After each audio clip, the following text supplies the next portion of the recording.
Bonjour, ici Solange Aimé, une maman bio en chemin vers la liberté financière. Je suis en train de découvrir le sommeil polyphasique. Ça fait quelques jours, là, en très peu de jours, j'ai plusieurs fois entendu parler du sommeil polyphasique.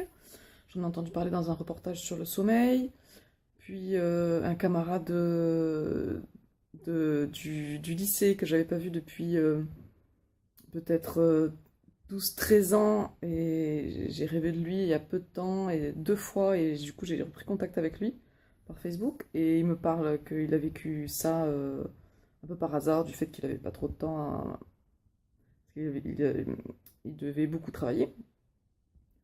J'ai entendu parler de ça, je sais plus où encore.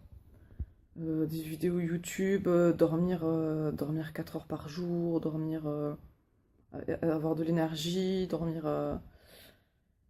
Le papa des enfants qui m'en parlait, qu'il a entendu parler de ça, il m'a parlé de ça aussi. Mais en très peu de jours, j'entends parler de sommeil polyphasique, sommeil polyphasique, sommeil polyphasique, sommeil polyphasique. Et donc là, hier soir, j'avais pas trop envie. Enfin, un mix entre j'arrivais pas à dormir et j'avais pas envie de dormir.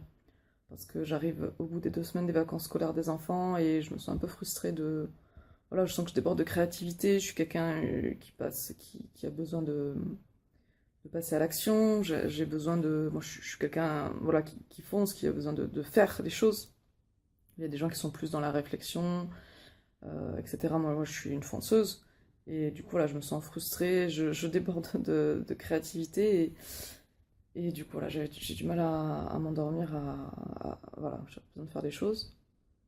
Et au moment où je décide de couper l'ordi, je me mets un peu sur le téléphone dans le lit assez tard quand même. Et là, je sais plus pourquoi je me mets sur YouTube sur mon téléphone, c'est quelque chose que je fais assez rarement. Et là, je tombe sur première vidéo suggérée, qu'est-ce que le sommeil polyphasique? Et c'est une vidéo que j'avais mis dans ma playlist de regarder plus tard. J'avais déjà regardé une vidéo d'un entrepreneur qui avait découvert ça. Et donc, en gros, l'idée, c'est que le sommeil normal, on va dire, c'est de dormir 8 heures par nuit à peu près, on va dire.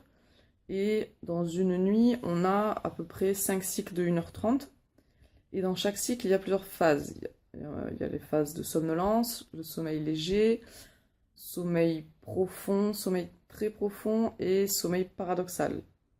Et il semblerait que du coup, ce soit le sommeil paradoxal qui soit le plus important par rapport à la régénération du corps et du mental.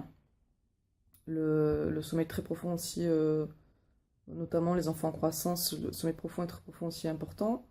Mais c'est surtout le sommeil paradoxal qui est le plus important. Et dans un cycle normal, la phase paradoxale dure 15-20 minutes à peu près. Et donc j'ai appris que dans un reportage que j'ai regardé sur le sommeil, il y avait un navigateur qui dormait, je crois que 2 heures par jour, par cycle de 24 heures, et en faisant des siestes de 20 ou 30 minutes. Je crois que c'était quelque chose comme ça, 4 à 6 siestes par jour. Je crois que ça devait être 6 siestes de 20 minutes.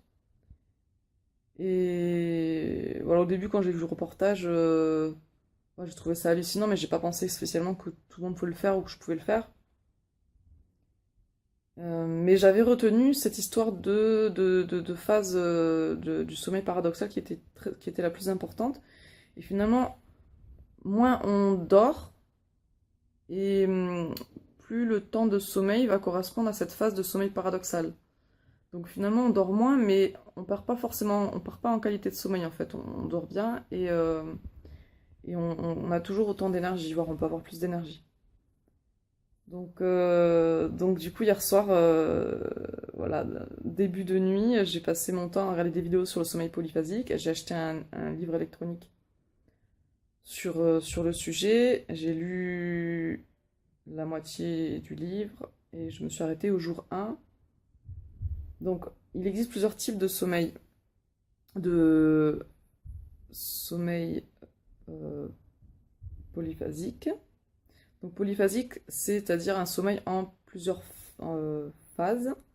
Donc, en gros, avec des siestes. Alors, il existe. Je vous laisserai faire vos recherches, mais donc, notamment, il y a les noms, les termes sommeil biphasique de mémoire. Alors, sommeil biphasique, Donc on dort la nuit une certaine quantité. Par exemple 6 heures de sommeil et 20 minutes de sieste dans la journée. Ou 4h30 de sommeil la nuit et 1h30 de sieste, je crois. Ensuite, on a le Everyman 2 siestes et Everyman 3 siestes, où on est autour de 4h30 de sommeil avec 2 siestes de 20 minutes, ou 3 heures de sommeil avec 3 siestes de 20 minutes. Après, on passe avec un autre, où les suivants, je crois, c'est 2 heures de sommeil par cycle de 24 heures.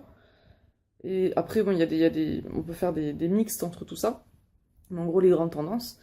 Et il y en a un, Dixon ou un truc comme ça, c'est 2 heures de sommeil par cycle de 24 heures avec 4 siestes de 30 minutes. Apparemment, ça, c'est le plus chaud.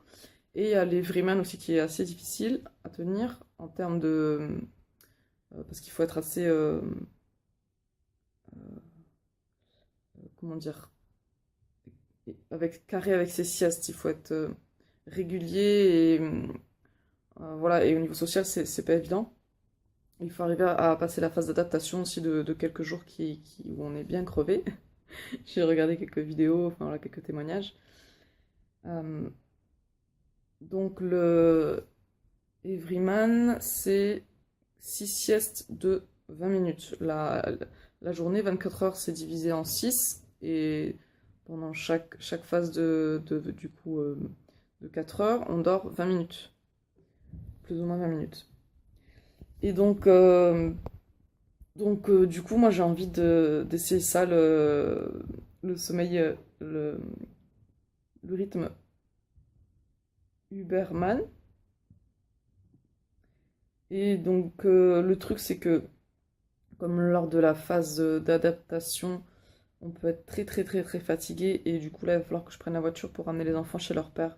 50 minutes de route demain. Ensuite, je rentre mardi soir, 50 minutes de route moi toute seule, plus quelques petits déplacements de 15-20 minutes entre-temps. Donc je voulais pas trop... Voilà, moi je me sens, j'ai envie de démarrer tout de suite et tout, je suis à fond. Mais voilà, je veux pas trop prendre de risques et être trop crevé. Du coup, j'ai décidé, en attendant d'avoir la réponse de Damien qui a écrit le livre, voilà, j'ai posté quelques questions dans sa FAQ. Euh, donc en attendant, du coup, comme... ce que j'ai compris, ce qui est important, c'est dans les siestes, de ne pas faire plus de 20 minutes de sieste. Donc je dis, je vais démarrer, je vais essayer de réduire un petit peu mon sommeil pour essayer de concentrer cette phase de sommeil paradoxal. Et l'idée, c'est aussi quand on se réveille de se lever tout de suite. Donc voilà, ça c'est une première vidéo où je vous raconte ma découverte du sommeil polyphasique.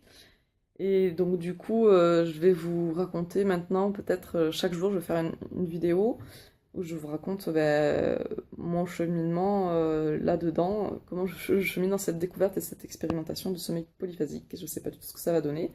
Donc voilà, je vais faire un petit journal de bord. Ce que je voulais rajouter par rapport au rythme Huberman, c'est que on a les personnes qui pratiquent ça, enfin, c'est quand même assez difficile et contraignant.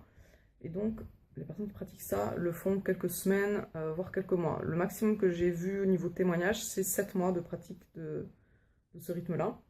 Sur des autres rythmes type Everyman, en moyenne à 4h30, 6h par journée. A priori, parce que j'ai compris, c'est des rythmes qu'on peut tout à fait tenir sur le long terme. Donc oui, et aussi ce qui fait que je pense que je suis capable de faire ça et que ça me fait pas trop peur et je pense que je peux vraiment le faire, c'est que je l'avais raconté dans mes autres vidéos, notamment dans les 2 premières semaines de cette année 2018 où j'essayais de me sortir de la fatigue chronique, que en pratiquant du Swan Mudo le matin, environ une demi-heure, je fais une petite Jinzen et un Qigong, j'avais mis les vidéos des exercices que je fais. C'est des exercices qui me donnent beaucoup beaucoup d'énergie. Donc la première semaine, j'avais toujours pas d'énergie. La deuxième semaine, j'ai commencé à récupérer de l'énergie et aussi mon autre rythme. Enfin, j'avais trois critères qui m'ont fait gagner de l'énergie. Et donc je suis passée de la fatigue chronique à 13 heures par jour on va dire, normal à 8 heures par jour de sommeil. Ouais, c'est ça. Et avec beaucoup d'énergie dans la phase éveillée, alors que dans la fatigue chronique, je dormais 13 heures, mais j'étais fatiguée, pas d'énergie, pas d'enthousiasme la journée. Et donc il y avait ça, il y avait le Sonmudo, le coucher à heure régulière, éteindre les écrans à 20h30, 20h et éteindre les lumières à 21h30, et manger cru, une alimentation assez saine, et finir d'avoir mangé à 20h en gros. Donc en faisant ça, j'ai réussi à arriver à 8 heures de sommeil. Et pendant ma deuxième semaine d'adaptation, ça m'est arrivé de dormir très très peu dans la nuit. Et je faisais pas de sieste. Je me couchais toujours vers 21h30, mais des fois je m'endormais pas tout de suite. Des fois je m'étais couché tard et je m'étais réveillée à 5h, 4h30 du matin. Une fois j'avais dormi, je crois que 2 heures dans la nuit et j'ai passé les environ 24 heures suivantes sans dormir et j'avais au taquet d'énergie. Et du coup, mais ça me perturbait. Enfin, il est clair que j'étais dans une phase d'adaptation, mais ça me perturbait parce que je sentais que j'avais beaucoup d'énergie, mais je me disais, mais non, mais il faut que je reste dans le lit, il faut que je me repose, il faut que je dorme. Si je me lève, c'est pas bon, je vais casser un rythme. Et j'ai comme l'impression que je peux vraiment arriver à faire ce rythme Uberman, que c'est un rythme qui peut être pas mal pour moi. En tout cas, j'aimerais vraiment l'expérimenter au moins 2 mois pour pouvoir avancer vraiment plus sur les projets que j'ai en cours. Et notamment, là, on a fait les 2 premiers mois de l'année, là. Et je suis en retard. Tous les projets que j'avais prévus, tout le planning que j'avais prévu depuis le début d'année, tout a pris 2 fois plus de temps. En gros, j'ai un peu plus d'un mois de retard sur ce que j'avais planifié. Il faut dire que j'avais planifié des choses j'ai des objectifs très élevés, voilà, en termes d'arriver à la liberté financière et arriver à financer un habitat groupé, un domaine pour un habitat groupé et lieu d'accueil. Donc je suis donné des objectifs très élevés, mais je me suis dit, on va voir ce que ça donne. Voilà, j'ai rien à perdre à me donner ces objectifs. Le fait est que j'arrive à cette information du sommeil euh, polyphasique et qui devrait pouvoir m'aider à... je tourne un petit peu. Voilà, avancer dans mes projets. Donc voilà pour les petits compléments d'information.